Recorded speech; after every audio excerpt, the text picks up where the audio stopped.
it's Kennedy still in front. Reimer's in the white. Makes his move now. He's about to go up and challenge. Chiminton in the third spot, followed by Naismith. But it's Eric Reimer's out in front. He leads. He kicks for home. Chiminton chasing up, followed by Darren Naismith. Back to Charlie Sellers. But it's Eric Reimer's out in front. Chiminton surging late. Reimer's holding. Reimer's wins. Hey, it's Eric Reimers here.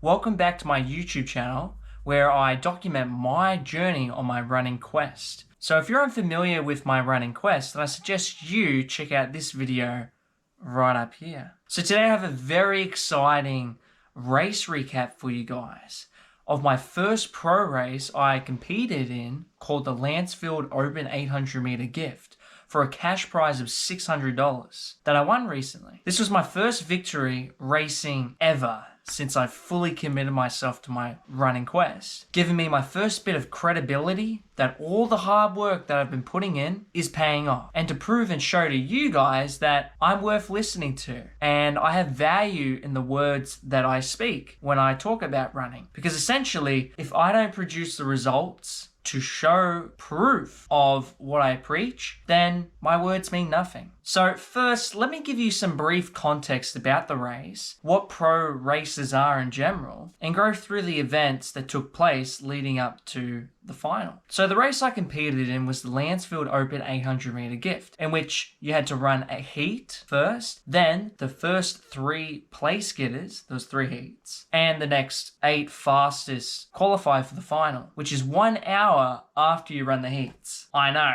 like for me that was the biggest difference, because I'm used to running heats one day and then the final would be the next day, but this was just 1 hour apart. And there hadn't been a pro race held at Lancefield in over 60 years, so this was a pretty historic occasion as well. It had news camera footage. I was actually on the news as well, just for a glimpse. Now, if you're unfamiliar with what pro racing is, it is where everyone is given a handicap based on each other's fitness level, and the aim is for everyone to cross the finish line at the same time. So that way, winning comes down to who was the most prepared on the day instead of who's the most fittest. And that way, you can have a 60-year-old lady still be competitive running against a 20-year-old man. These pro races are also mostly commonly run on grass, and all races have a cash prize. The most common one is the stall gift, with the biggest cash prize being $400,000. Mine was $600, but that's still a lot of money. Now, coming into the race, it's important that I give you some context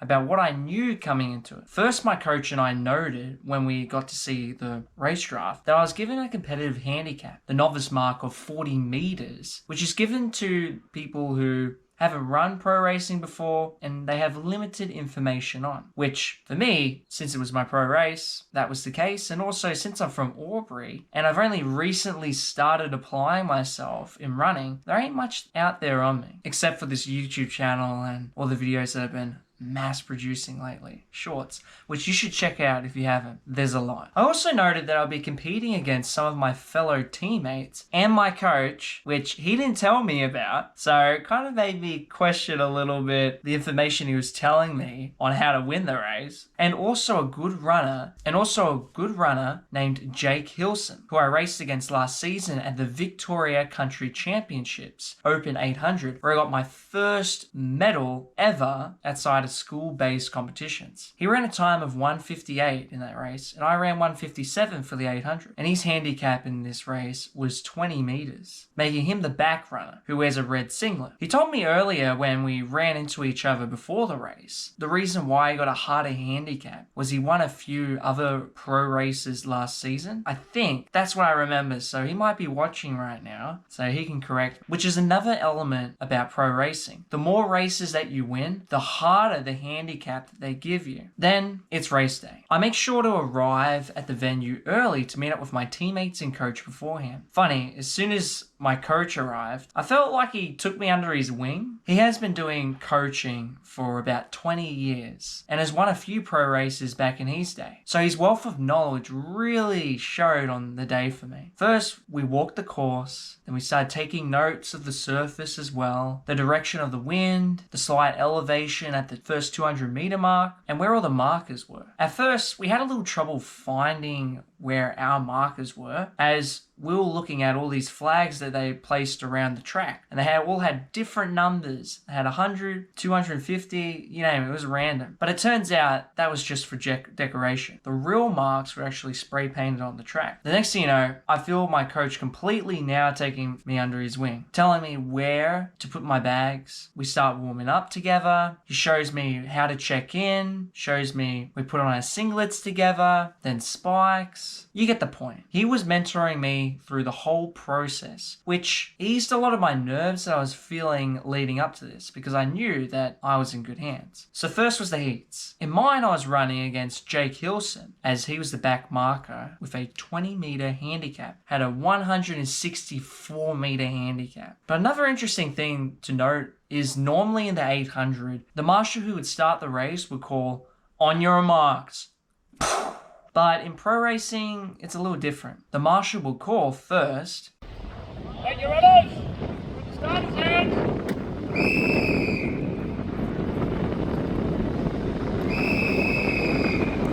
And that also reminds me of some other rules that they have. One rule is when you're running in a pro race, you're not allowed to look behind you, which you often see in other races. And you're also not allowed to run on the line as well, or you can be disqualified. And I asked why they did this, but the answer I got was it's because you run for money. So then the gun goes off. I'm thinking to myself of the plan that my coach told me beforehand. The aim was to run the first 400 in 59 seconds. So I started closing on each runner as the race unfolds, and I'm in first with 100 meters to go. But when I went to overtake the last runner, I went a bit too wide around the bend, leaving a big open gap for Jake, the back marker, who wasn't far behind me, to just go straight through and overtake me, which completely caught me by surprise. And I end up crossing the line in second place in a time of 1:58.98. Jake was 1:58.73, so very close, but he took it away from me, that automatic qualifier. And after the race, I really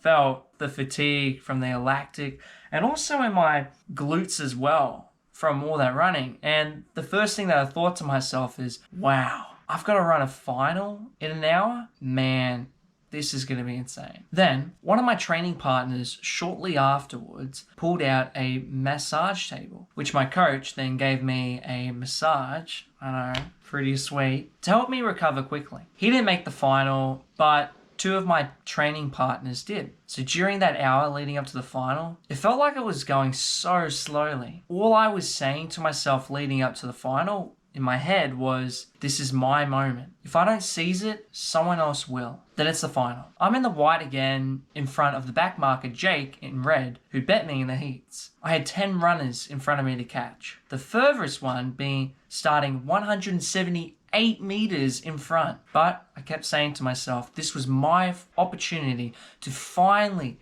get my first form of credibility, to prove that I have the potential to achieve my running quest, and show the naysayers that me going all in wasn't a mistake. So the gun goes off, and the plan of attack is the same in the heats, to run the first lap in 59 seconds. I overtake 1, 2, and I keep in mind the headwind that is at the first 200 meters. But I ended up overtaking them as they were going too slow for me to sit behind them. It worked out just better to overtake them and close more ground. Then I overtake one of my teammates. I still got 8 more runners in front of me to catch, coming into the 400 meter mark. Then at the 600 meter mark, I start to feel lactic in my legs. I could feel that weaker side whispering in my ear, seeing how many runners are still in front of me that I've got to catch. Then I hear one of my teammates on the sides shout out to me, "That's it, Eric. There is no danger behind. Just the runners in front of you." The whole time during this race leading up to that moment, I was worried that Jake,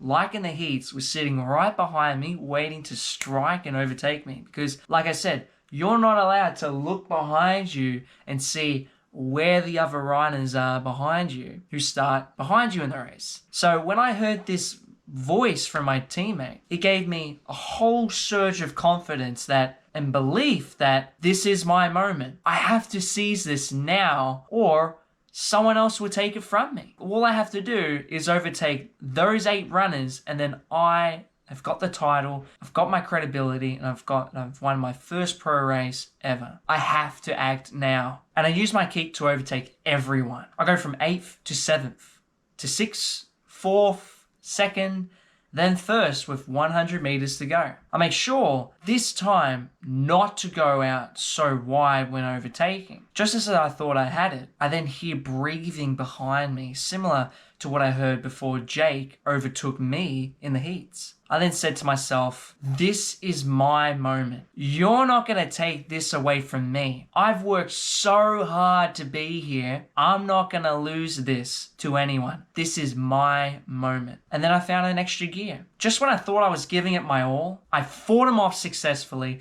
to win my first pro race, finishing in a time of 1:55.58 minutes. When I crossed that line, I wasn't shocked that I won, as I knew how much I've worked to get to this point. The sacrifices I've had to make to shape my whole life around this running quest. From me getting a job that could pay the bills off and not interfere with my training, forklift certified driver in a warehouse. I've had to sacrifice not going to as many social events as my peers. I've never been to a club and I'm 20. I've never been drunk and I'm 20. And as I'm starting to learn, they aren't really sacrifices. Like in life, everything is a sacrifice. Everything has a cost. It's just, what do you want to give? And for me, it's worth giving those things for moments like this. I felt a great sense of achievement in this moment. My first form of credibility, finally, that I can show that I have potential and that my hard work is paying off. After the first race, we had a podium ceremony where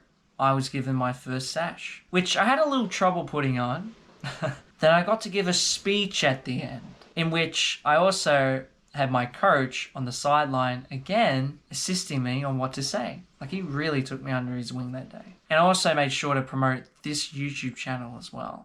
Then afterwards, I had my coach give me the capsule of the bullet that shot for that race, which this is what it looks like, if you can see it. With my sash, there was a photographer that day that took photos of the race as well. I've got 3 photos that I'm going to be putting along with this bullet capsule and my sash. I'm going to be putting it in a frame which might be ready when this video is finally edited and uploaded, but you'll know if I'm putting it up right now. And meant a lot to me for my coach to give me this, as I can just imagine the effort he would have had to go through just to pick it up. I got photos with everyone, but made sure most of all to thank everyone for their support on the day, as that is what helped me most to be able to seize my moment that day. From my coach mentoring me from the start to the finish, family and friends to watch and cheer for me with encouragement from the sidelines, and even receiving a massage before the final from my coach. I learnt the true power that day of having a great team around you to support you. And this has given me a great deal of confidence in my potential and what hard work can get you. Now, as always, It's never too late to start your dreams.